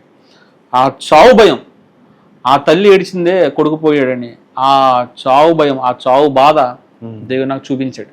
చూపించినప్పుడు నేను పిరుకొని అయిపోయాను, బహు పిరుకొని అయిపోయాను. అంత ధైర్యంగా ఉన్నాను నేను, అన్ని మాటలు చెప్పి, అంత కౌరులు చెప్పి, అంత అలా చలామణి ధైర్యంగా ఉంటాను నేను. పిరుకొని అయిపోయేసరికి అలాగ మే నెల అంత జూన్ 2వ తారీఖు శుక్రవారం చర్చికి వెళ్ళాను. చర్చిలో ఆ రోజు ఆత్మీయత చేస్తారు. ఆయన వాకింగ్ చెప్పుకుంటూ సామెతల గ్రంథం నుంచి భయపడటం వల్ల మనిషి గురి వస్తుందన్న మాట చెప్పారు. భయపడడం వల్ల మనిషికి గురి, భయపడితే మనిషి చచ్చిపోతాడు అన్న మాట నన్ను బాగా పట్టుకుంది. ఆ రోజు కూడా ఆయన ప్రార్థన ముగిస్తూ కూడా ఏడుస్తూ కన్నీళ్ళు పెట్టుకొని ప్రార్థన చేయడం, యవనస్తుల కోసం, రక్షణ కోసం ప్రార్థన చేయడం. అదానికి ఇంటికి వచ్చాను, పడుకున్నాను, కానీ నాలో ఏం చలనం లేదు. కానీ కరెక్ట్గా 12:30, 1 గంట టైంకి ఒక వెలుగు నన్ను ఆవరించడం. గదంతా చీకటిగా ఉంది, కానీ కళ్ళు మూస్తే మాత్రం ఒక వెలుగు ఏదో నా మీద వస్తున్నట్టు, నా చుట్టూ ఉన్నట్టు నేను చూశాను. ఆ వెలుగుని చూసినప్పుడు, సాధారణ క్రైస్తవ కుటుంబంలో ఇప్పుడు చర్చికి వెళ్తున్నాను కదా, చాలా ప్రసంగాలు విన్నాను, నేను క్యాలిక్యులేట్ చేసుకుంటూ ఉండేవాడిని. అని ఒకసారి మళ్ళీ ఆలోచిస్తూ ఉన్నాను, పౌల్ని ఇలాగే కదా వెలుగులో దర్శించి మాట్లాడేసాను అనుకున్నా. నేను పౌల్ని కాదు, కానీ అలా భయం ఉండిపోయింది. వాకింగ్ గుర్తొస్తుంది, కానీ ధైర్యం తెచ్చుకోలేకపోతున్నాను, పిరుకొని అయిపోయాను. అలాగా ఒక 15 రోజులు, దరిదాపు జూన్ 2 శుక్రవారం నుంచి 15 రోజులు నాకు దేవుడు భయం అంటే ఏంటో, చావు భయం. ఏ మనిషిని చూసినా వీడు నన్ను చంపేస్తాడా, వీడు నన్ను ఏదైనా కొడతాడా, వీడు ఏదైనా చేస్తాడా, మా అమ్మ ఏదైనా చేస్తా, మా నాన్న ఏదైనా చేస్తాడా, నా స్నేహితులు ఏం చేస్తారని చెప్పి ఎవరికి తెలియకుండా దూరంగా 2017లో అలాగ మే నెల 2వ వారం ఆదివారం చర్చికి వెళ్ళాను బ్రదర్. చర్చికి వెళ్ళినప్పుడు వాకింగ్ చెప్పారు, నాకు పెద్ద ఏం ఎక్కలే, నాకు ఎప్పుడు అయిపోద్దా చర్చి తాగేద్దాం అని వచ్చేసరికి నేను బయటకు వచ్చేసాను. చర్చి నుంచి మధ్యలో బయటకు వచ్చేసాను, ఈ కమ్యూనియన్ ఇచ్చే గ్యాప్లో బయటకు వచ్చేసాను. వచ్చేసి నేను బైబుల్ బండిలో పెట్టుకునే వైన్ షాప్కి వెళ్ళిపోయాను. అలానే డైరెక్ట్ చర్చి నుంచి పక్కనే మా ఇల్లు, కనీసం ఇంటికి వెళ్ళి బైబుల్ కూడా పెట్టాలని స్పృహ కూడా నాకు లేదు. ఆ దైవికమైన స్పృహ కోల్పోయి నేను బైబుల్ పట్టుకుని వైన్ షాప్కి వెళ్ళి తాగేస్తే ఆ రోజు ఆదివారం బాగా గుర్తు, ఆర్ట్స్ కాలేజ్లో ఏవో మీటింగ్స్ జరుగుతున్నాయి. ఆర్ట్స్ కాలేజ్లో మీటింగ్స్ జరుగుతుంటే అక్కడ ఆకుమర్తి దానియల్ గారని కాకినాడలో ఒక ఫేమస్ సింగర్ అన్నది ఒక ఆల్బంలో పాట, ప్రేమ ప్రేమ యేసు ప్రేమ అన్న పాట ఒకటి వచ్చింది. ప్రేమ ప్రేమ యేసు ప్రేమ, ప్రేమ ప్రేమ నా తండ్రి ప్రేమ, ఊహకు అందని ప్రేమ. ఈ పాట నాకెందుకో నాకు బాగా తాకింది. ఈ ఊహకు అందని ప్రేమ అనే పాట నాకు, నేను మనుషులు ప్రేమను వెతుక్కుంటున్నాను, లస్ట్లో వెతుక్కున్నాను, మతంలో వెతుక్కున్నాను, ఏ అమ్మాయి కోసం ఉన్నా ఏ మతంలో కన్నా వెళ్ళిపోదాన్ని దూరంలోకి, తల్లిదండ్రులను దుఃఖపెట్టాను, డాడీని బాధ పెట్టాను, దేవుని బాధ పెట్టాను, ఆఖరికి వాక్యాన్ని కూడా పట్టించుకోకుండా ప్రేమ కోసం, లస్ట్ కోసం, మత్తు మీద ప్రేమ, డబ్బు మీద ప్రేమ, ఏదో నేను గోండయ్య చేద్దామని చెప్పి ఇంకో దాని మీద ప్రేమ. అలాగా నేను 2018 జూన్ 17న ఒక తీర్మానం తీసుకున్నాను అన్న. తీర్మానం తీసుకొని ప్రార్థన చేసుకున్నప్పుడు దేవుడు నాతో స్పష్టంగా మాట్లాడాడు. యెషయా గ్రంథం 41 అధ్యాయం 9-10 వచనాల నుంచి ఒకసారి చదివి వినిపిస్తాను నేను అట్లని. బూదిగంతముల నుండి నేను పట్టుకొని దాని కొనల నుండి పిలుచుకున్నవాడా, నీవు నా దాసుడు అనియు నేను నిన్ను ఉపేక్షింపక ఏర్పరచుకుంటున్ననియు నేను నీతో చెప్పి ఉన్నాను. నీకు తోడై ఉన్నాను, భయపడకము, నేను నీ దేవుడునై ఉన్నాను. దిగులు పడకము, నేను నిన్ను బలపరుతును. నీకు సహాయం చేయువాడును నేనే. నీతి అను నా దక్షిణ హస్తంతో నిన్ను ఆదుకొందును. ఈ మాట నన్ను బాగా బలపరిచిందన్న. ఈ మాటతో దేవుడు నన్ను రక్షణ మారు మనసులో నడిపించినప్పుడు 2018 జూన్ 17వ తారీఖునే నేను తీర్మానం తీసుకున్నాను. తీర్మానం తీసుకొని 19వ సంవత్సరంలో రక్షణ బాప్తిజం తీసుకున్నాను అన్న. డీజే అబ్రామ్ గారు మా ఆత్మీయ తండ్రి, ఆయన చేతుల మీద రక్షణ బాప్తిజం తీసుకున్నాను. 7th డే అనే ఈ అబద్ధ బోధలోంచి కూడా బయటికి రావడానికి కూడా దేవుడు నన్ను ఒకటి శారీరక పాపం నుంచి, 2 ఆత్మీయ అంధత్వం కలిగించే తప్పుడు బోధలోంచి కూడా తీసుకొచ్చాడు. ఇప్పుడు కూడా నా తల్లిదండ్రులు ఇంకా అందులోనే ఉన్నారు. నేను ఒక్కనే రక్షణ పొందుకున్నాను. ఏదైతే కొలసలు రాసిన పత్రిక 2వ అధ్యాయం 6వ వచనంలో దేవుడు చెప్పాడో, ఆ పండుగ అమావాస్య విశ్రాంతి దినం అనే ఛాయ ఏదైతే క్రీస్తులో నెరవేరిపోయిందో ఆ ఛాయలోంచి నన్ను దేవుడు తీసుకొచ్చాడన్న. తీసుకొచ్చి అప్పటివరకు విగ్రహారాధన చేశాను. ఈ పూజలు ఫ్రెండ్స్తో ఉన్నాను. ఎవరు కూడా నాకు ఇదిరా జీవితం, ఇదిరా రక్షణ, ఇలా నమ్ముకుంటే ఇలా జీవిస్తే స్వర్గానికి వెళ్తావు లేదా పరలోకానికి వెళ్తావు, మోక్షం వస్తుంది ఈ దేవుడి ద్వారా, ఈ దేవుడు చేసిన బలియాగం ద్వారా, లేదా ఈ దేవుడు చేసిన ప్రేమ, చూపించిన ప్రేమ త్యాగం వల్ల మనిషి రక్షణ రా అని చెప్పి నాకు ఎవరు చెప్పలేదు. చర్చికి వెళ్ళాను, చర్చిలో కూడా అదే చెప్తున్నారు కానీ నాకు ఎక్కలే, తీసుకోలేకపోయాను. ఎందుకంటే నాలో అంత నిలువెల్ల పాపం, మత్తు, లస్ట్, ఈ కామం, విచ్చలవిడతాను, ఇది ఎక్కువైపోయింది నాలో. ఎప్పుడైతే దేవుడు నా జీవితంలో ఆ ఒక్క కార్యం, ఒక క్షమాపణ చూపించాడో అప్పుడు దేవుడి ప్రేమ చూశాను. తర్వాత విర్రవీగిపోతాను. నాకు అంటే కమిట్మెంట్ తీసుకొని కూడా తప్పిపోయాను కదా, ఈ కమిట్మెంట్ కూడా తీసుకొని దేవుడి భయం తెలియని నాకు దేవుడు భయం ఏంటో చూపించాడు. ఆయన చేతిలో పడితే ఎలా ఉంటుందో ప్రాణ భయం చూపించాడు. అప్పుడు దేవుడు నాకు రక్షణ కాలింగ్, ఆ పిలుపునివ్వడం, అలా నేను రక్షించబడ్డానన్న. ఆ తర్వాత పరిచర్లో ఉండడం కానీ చూసాను. దీంతో పాటుగా నేను రక్షణ పొందుకున్నా కూడా క్రైస్తవులు ఇలానే ఉంటారా, ఇలానే భక్తి చేయాలా అన్న ఒక ప్రశ్న నాలో వచ్చిందని. ఎందుకంటే చాలా మంది, ఎందుకు రీసెంట్గా ఒక పెళ్లికి వెళ్ళినప్పుడు, ఒక మా కాకినాడ మండలం అటు సైడ్ పెళ్లికి వెళ్ళినప్పుడు అక్కడ ఉదయం పరిశుద్ధ వివాహం జరిగింది. ఒక క్రైస్తవ వివాహము, పరిశుద్ధ వివాహం జరిగింది. అదే స్టేజి మీద ఆ ముందు రోజు రాత్రి భోగం వాళ్ళని తీసుకొచ్చి, భోగమేళం వాళ్ళని తీసుకొచ్చి నగ్నంగా, నూలు పోగు లేకుండా ఒంటి మీద చిన్న చిన్న పిల్లలు చూస్తుండగా వాళ్ళ తండ్రులు, వాళ్ళ అన్నయ్యలు, వాళ్ళ చిన్నాళ్ళు, వాళ్ళ మామలు అనబడుతున్న వాళ్ళు ఆ పరిశుద్ధ వివాహం రేపొద్దున జరుగుతుందని స్పృహ లేకుండా క్రైస్తవులు అదే వేదిక మీద వాళ్ళతో చాలా అసహ్యంగా 4 గోళ్ల మధ్య జరగాల్సిన భార్య భర్త ధర్మాన్ని ఆ స్టేజ్ మీద చేశారు. నేను చూసాను. నేను ఆ రోజు రాత్రి లేను, పగల వెళ్ళినప్పుడు నాకు వీడియోలో చూపించారు. నేను చూస్తే నాకు వద్దురా బాబు అని పక్కన పెట్టాను. ఆ తర్వాత ఆ రోజు మధ్యాహ్నం అక్కడ కొంతమంది పెళ్ళి అయిపోయిన తర్వాత మాట్లాడుకుంటున్నాను. ఆ సౌండ్ సిస్టమ్ పెట్టిన వాళ్ళు, ఆ సౌండ్ వాళ్ళు మాట్లాడుకుంటూ, ఏముందన్నా ఇగో ఇదే బాక్స్ మీద రాత్రి పాటలు వేశారు, ఇదే బాక్స్ మీద ఇప్పుడేమో ఆయన పాస్టర్ గారు ప్రార్థన చేశారు, ఇదే బాక్స్ మీద మళ్ళీ సినీ ఆర్కెస్ట్రా దేవుడి పాటలు పాడాడు, మళ్ళీ సినిమా పాటలు పాడుతుంది, అన్ని ఇదేనన్నా. ఏముండదన్నా, ఎలా చెప్తారు కదా బయటికి, అంత ఏముండదన్నా. ఈ పాస్టర్లు కూడా డబ్బుల కోసం అన్నా, అంతే వాళ్ళు కూడా. ఈ క్రైస్తవులు కూడా ఇలా ఉన్నారా, ఎలా నిజంగా గొర్రెలే, వీళ్ళ దగ్గర కూడా ఏముండదన్నా, వీళ్ళు కూడా విశ్వాసం అంటారు కానీ ఏముండదు అని ఇలా మాట్లాడినప్పుడు నాలో చాలా కోపం వచ్చిందన్న. కోపం, ఒక రకమైన బాధ.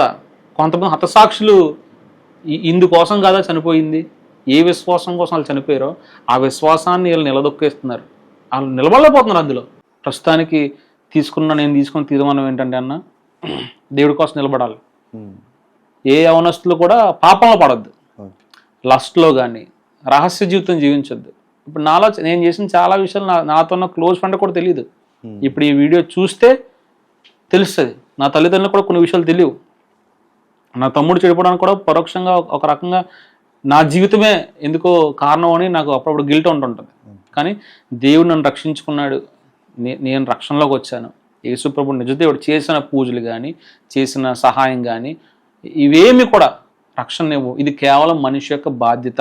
సాటి మనిషికి అన్నం పెట్టడం బాధ్యత, సాటి మనిషికి సహాయం చేయడం నైతిక విలువ, సాటి మనిషికి ప్రేమ చూపించడం సామాజిక స్పృహ. ఇది చేసి పుణ్యం అనుకుంటారు, కాదు. నిజదేవుని తెలుసుకోవడం, నిజదేవుడి యొక్క రక్తంలో కడగబడ్డం, సృష్టికర్తతో నడవడం, జీవించడం, ఇది మోక్షానికి దారితీస్తుంది. మన పూజలు, పునస్కారాలు, బలియాగాలు ఇవేమీ కూడా నిజదేవుడి దగ్గరికి తీసుకెళ్ళవు. నిజదేవుడి దగ్గరికి వెళ్ళాలని కేవలం మనిషి యొక్క మనస్సు మారాలి, జీవిత విధానం మారాలి, దేవుడికి అర్పించాలి. నేను చనిపోయినప్పుడు, నేను పూజ చేసినప్పుడు, నేను గుళ్ళకి వెళ్ళినప్పుడు ఏ పూజారి కూడా నాకు ఇలా చెప్పలేదు, బాబు యవన కాలంలో ఉన్నావు, ఇలా ఉండు మోక్షానికి వెళ్తావు బాబు, ఇలా ఉండని చెప్పలేదు. ఏదో ఇచ్చిన కొబ్బరికాయ తీసుకుని సగం నాకు ఇచ్చాడు. నేను ఇచ్చింది తీసుకుని నాకు సగం ఇచ్చాడు తప్ప నాకు ఎవరు ఒక మంచి మాట చెప్పలేదు. ఎవరు కూడా. అన్ని సంవత్సరాలు పుట్టి పెరిగి సెవంతరి చర్చికి వెళ్ళాను. సెవంతరి చర్చిలో కూడా నేను ఒకసారి బాప్తిజం తీసుకున్నాను. అది అబద్ధం బాప్తిజం. అది నాకు అనుకోకుండా, నా ఇష్టప్రమాదం లేకుండా అప్పుడు ఏదో అలా ఇచ్చేశారు, నేను తీసేసుకున్నాను. అప్పుడు కూడా నాకు ఎవరో చెప్పలేదు, నువ్వు నమ్ముతున్నావా అన్నారు తప్ప. అసలు పాపం అంటే తెలుసా, పాపం వల్ల పరిణామం తెలుసా, రక్షణ అంటే ఇది, యేసుప్రభు ఎందుకు చనిపోయాడు, నువ్వు యేసుప్రభుతో శరీర రక్తాల్లో ఇలా చేయి వేయాలి, ఇలా ఉండాలని ఏది కూడా క్రమం నాకు చెప్పలేదు. ఎప్పుడైతే నేను బైబిల్ దగ్గరికి వచ్చానో, నాతో ఉన్న బైబిల్ ఏ రోజు నేను ఓపెన్ చేయలేదు, కానీ ఏ రోజైతే బైబిల్ తెరిచి జీవితాన్ని దేవుడికి నా హృదయాన్ని తెరిచి ఇచ్చాను, దేవుడు నా హృదయంలోకి ఆహ్వానించాను, అప్పుడు సత్యవాక్కు నన్ను ఆకర్షించింది. సత్యవాక్కు నన్ను ఏర్పరచుకుంది, దేవుడే నన్ను ఏర్పరచుకొని పిలుచుకొని ప్రస్తుతం ఈ రీతిగా మీ ముందు ఇలా ఉంచాడన్న. అయితే మీకు మ్యారేజ్ అయిందా బ్రదర్? నాకు మ్యారేజ్ అయింది బ్రదర్. 2022 జూన్ 17వ తారీఖున నాకు మ్యారేజ్ అయింది బ్రదర్. నేను మ్యారేజ్ చేసుకున్న అమ్మాయి కూడా, నేను ఎవరి విషయం అయితే నేను తను ఇంప్రెస్ చేయడం కోసం గుళ్ళకి గోపురాలకి తిరిగానో, ఎవరి విషయం అయితే నేను హైందవ ధర్మంలో కూడా మారిపోదాం అనుకున్నానో, తన్నే నేను మ్యారేజ్ చేసుకున్నాను. ఎలా చేసుకోవాల్సి వచ్చిందంటే, నేను కాలేజ్లో తనకు ప్రపోజ్ చేశాను, కానీ తను అప్పుడు నో చెప్పింది. అయిపోయింది, అంతా అయిపోయింది, మర్చిపోయి ఆ లైఫ్ వాళ్ళని అనుకున్నాం. ఒక రోజున ఒక కాల్ వచ్చింది. కాల్ వచ్చి మాట్లాడుతుంటే, తన బీఈడి కంప్లీట్ చేసుకున్నాను నేను ఇలాగా సమ్ క్రిస్టియన్ కాలేజీలో అన్నాక చెప్పాను. నేను అప్పుడు నేను బాప్తిజం తీసుకున్నాను కదా, 2021లో నాకు 21లో నాకు ఫోన్ వచ్చింది. 19 జూన్ 2వ తారీఖు నేను బాప్తిజం తీసుకున్నాను. సంవత్సరం కాలం గడిచి వచ్చింది. ఫోన్ చేశాక అలా అంటే సరే ఓకే, మరి నేను ఇంతకుముందు వేరు చెప్పాను, నా పాత జీవితం అంతా చెప్పాను. నీకు తెలియకుండా నేను ఈ విషయాలు చేశాను, నీకు తెలియకుండా ఇలా చేశాను, నేను ఇలా ఉన్నాను, ఇలా చేశాను. సో అప్పుడు ఉన్నట్టు కాదు, ఇప్పుడు నేను దేవుడితో ఉన్నాను. నేను ఇది దేవుడి చిత్తం అయితే జరుగుతుంది. ప్రతిదీ కూడా దేవుడి దూరం అయ్యి దేవుడికి దూరం చేసేది ఏ పని నేను చేయను. నేను చాలా కోల్పోయాను. కాబట్టి ఇప్పుడు నిన్ను మళ్ళీ నేను తీసుకుంటే మళ్ళీ నేను ఏం కోల్పోతానా, దేవుడికి అవమానకరమా. కాబట్టి ఇది విషయం అంటే సరే ప్రార్థన చేసుకొని చెప్తా ఉంది. ప్రార్థన చేసుకొని చెప్తాను తను అంది. ప్రార్థన చేసి చెప్తాను అంటే అనుకున్నప్పుడు తను చెప్పింది, నేను కూడా మారు మనసు పొందాను, నేను క్రిస్టియానిటీలోకి కాదు కానీ క్రీస్తులోకి వచ్చాను. నేను మతం మారట్లేదు, నా మనసు మార్చుకున్నాను. నేను క్రిస్టియన్ కాలేజ్లో బీడీ చేశాను. ట్రైనింగ్ కాలేజ్ అని ఒకటి ఉంటుంది కదా రాజమండ్రిలో, బీడీ కాలేజ్, అది క్రిస్టియన్ కాలేజ్. అక్కడ తన ఈ క్రిస్మస్ యాక్టివిటీలో ఈ వాక్యాలు వింటూ తన వ్యక్తిగతంగా రక్షణ పొందుకుంది. నా కోసం కాదు, నేనేం చెప్పలేదు, తనంతటా తానే ప్రభువే తన రక్షణలోకి నడిపించాడు. అప్పుడు నాకు అర్థమైంది, సరే ఓకే మీ ఇంట్లో మాట్లాడాక కొన్ని డిస్టర్బెన్స్ జరగడం, అలా జరగడం. ఆ తర్వాత మా ఇంట్లో వాళ్ళు కూడా, అమ్మ నాన్న కూడా కొంచెం నన్ను ఆటంకపరిచారు పెళ్లి విషయంలో. మనం సెవెంత్రే కదా, నువ్వు సండే దాంట్లో పెళ్లి చేసుకుంటా అంటావేంటి, నువ్వు సండే చర్చిలో పెళ్లి చేసుకునేలా అంటే మాకు అసలు నువ్వు లేవనుకుంటాం, నువ్వు వద్దనుకుంటాం, నువ్వు అంటాడు పుట్టలేదు అనుకుంటాం అన్నారు. నేను అయినా సరే ఏది కూడా దేవుడి పరిధిని దాటి వాక్య విరుద్ధ దాటి అబద్ధంలోకి నేను వెళ్ళదలుచుకోలేదు. ఎందుకంటే కొలసల రాసిన పత్రిక 2:16 అన్నపానాల విషయంలోని, పండుగ, అమావాస్య, విశ్రాంతి దిన విషయాల్లో మిమ్మల్ని తీర్పు తెచ్చిన ఎవరికి ఇవ్వకండి అవకాశము, నిజస్వరూపము క్రీస్తులో ఉంది, ఇవన్నీ ఛాయ్ అంటాడు. ఇవన్నీ ఛాయ్ అన్నప్పుడు నిజస్వరూపం క్రీస్తులో ఉన్నప్పుడు నేను నిజస్వరూపాన్ని క్రీస్తుకు సంబంధించిన వ్యక్తిగానే బతుకుతాను తప్ప నీడను చూసుకుని ఎందుకు నేను భ్రమపడతాను. నేనన్నేమన్నా ఒకడు ఉండగా ఇంకా నా ఫోటో పట్టుకొని ఈడే రవిరాజు అంటే ఎలా ఉంటుంది. అలాగా నేను క్రీస్తు కోసం స్టాండ్ తీసుకోవడం వల్ల నా తల్లిదండ్రుల ద్వారా కొంచెం ఆటంకపరచబడ్డాను. కానీ ఏదేమైనప్పటికీ దేవుడు ఆ రోజు ఘనకార్యం చేశాడు. ఏ మనిషి మీద ఎవరి మీద ఆధారపడకుండా, నా తల్లిదండ్రులకి ఏమాత్రం నష్టం కలిగించకుండా, ఏమాత్రం కూడా వాళ్ళకి అవమానం జరగకుండా ఘనంగా దేవుడు నా వివాహం జరిగించడం. ఇప్పుడు ప్రస్తుతం నేను నా భార్య పరిచర్లో దేవుడితో సేవలో కొనసాగుతున్నాం. ఓకే బ్రదర్, ఇప్పుడు వరకు కూడా మీ సాక్ష్యం పంచుకున్నారు. అయితే ఈ వీడియో ద్వారా మీరు సమాజానికి కానీ యూత్కి కానీ ఏమైనా మెసేజ్ ఇవ్వాలనుకుంటున్నారా? నా రక్షణ సాక్ష్యం ద్వారా నేను చెప్పాల్సింది ఏంటంటే బ్రదర్, ప్రతి మనిషికి ఒక దేవుడు ఒక అవకాశం ఇస్తాడు బ్రదర్. ఆ అవకాశాన్ని కోల్పోయినప్పుడు మనం ఏమీ చేయలేం. తిరిగి మన సమయం రాదు, మన జీవితం రాదు. కోల్పోయిన దాన్ని సరిచేయలేం. చేసిన పాపాన్ని కప్పిపుచ్చడానికి ప్రయత్నిస్తాం, కానీ ఆ పాపం నుంచి మనం పూర్తిగా దాని నుంచి వచ్చే శిక్షను మనం తప్పించగలము. లాజరు చనిపోయిన తర్వాత యేసుప్రభు పిలిస్తే లేచి వచ్చాడు, కానీ లాజరు మరీ చనిపోయాడు. మనిషి కూడా బాప్తిజం తీసుకొని తిరిగి జన్మించిన తర్వాత మళ్ళీ తప్పు చేస్తే మనం ఈ భూలోకంలో చచ్చిపోతాం, తర్వాత నరకంలోనే కూడా చచ్చిపోతాం. ఒకసారి ధనవంతుడికి చచ్చిపోయిన తర్వాత తనకు రెండో అవకాశం లేదు.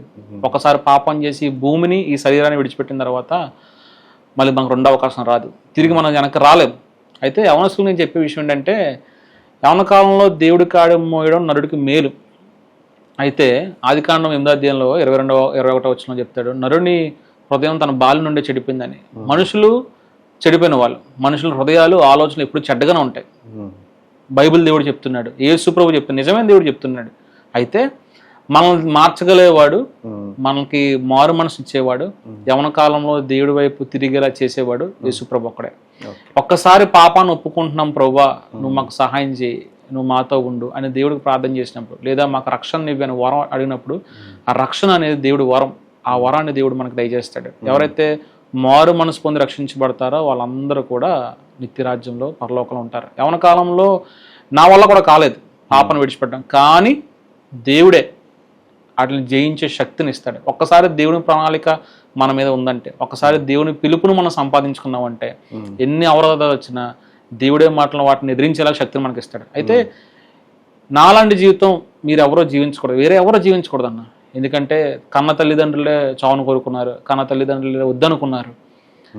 తల్లికి తండ్రికి తప్ప వేరే ఎవరిని కూడా నేను అసలు లెక్క చేసాను కాదు. తల్లిదండ్రులు కూడా బాగా హింస పెట్టాను. నాకు లాంటి జీవితం ఎవరో జీవించొద్దు. యవనస్తులకి మరొక మనం ఏంటంటే, తల్లిదండ్రుల ప్రార్థన మన జీవితాలను బాగు చేస్తుంది. తల్లిదండ్రుల యొక్క కన్నీరు మన జీవితాన్ని నాశనం చేసేస్తుంది. మీరు తల్లిదండ్రుల ప్రార్థనలో ఎదిగితే, తల్లిదండ్రుల యొక్క భక్తి జీవితంలో తల్లిదండ్రుల యొక్క బాధను చూసి నిజమైన కుమారులు కుమార్తెలు అయితే మారు మనసు పొందండి. లేని ఎడల మీరు నరకాన్ని తప్పించుకోలేరు.